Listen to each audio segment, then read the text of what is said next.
je voudrais discuter avec vous d'une réflexion qu'on me fait régulièrement à propos des séries d'animation. J'entends dire « tel dessin animé prend les enfants pour des cons ».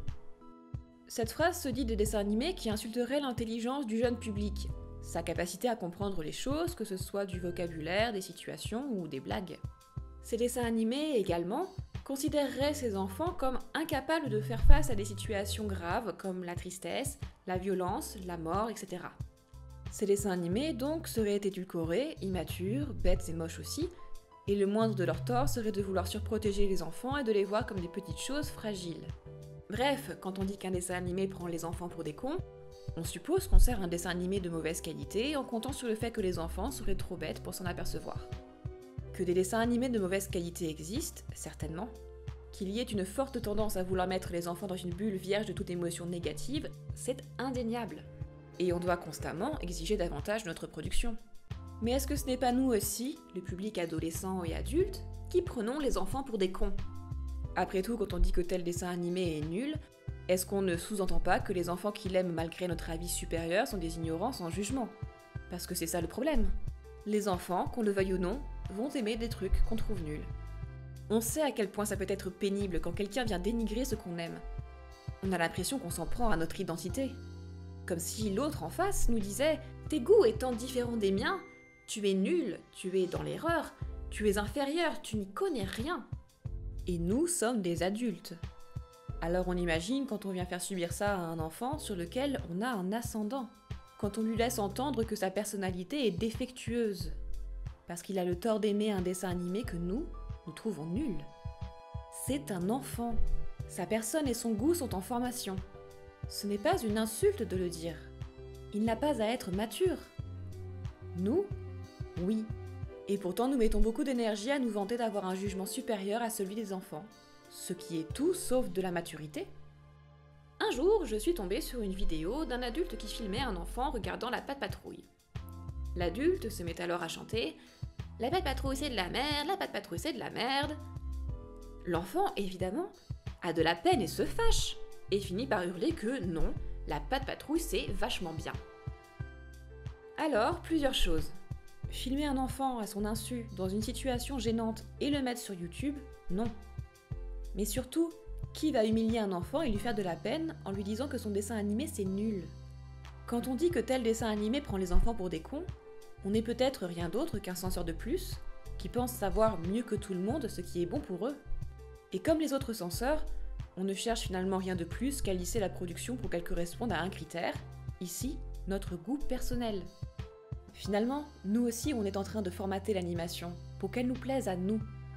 Et ainsi, au passage, on formate aussi les enfants. Cette phrase nie aux enfants la capacité, le droit et le besoin d'avoir des goûts différents des nôtres. Elle montre notre manque de confiance envers les enfants, et envers leur capacité à décider par eux-mêmes s'ils aiment ou pas un dessin animé. Elle oublie qu'un enfant a le droit d'aimer passionnément, puis de changer d'avis. Elle néglige l'importance de la variété dans la formation du goût et du jugement de l'enfant.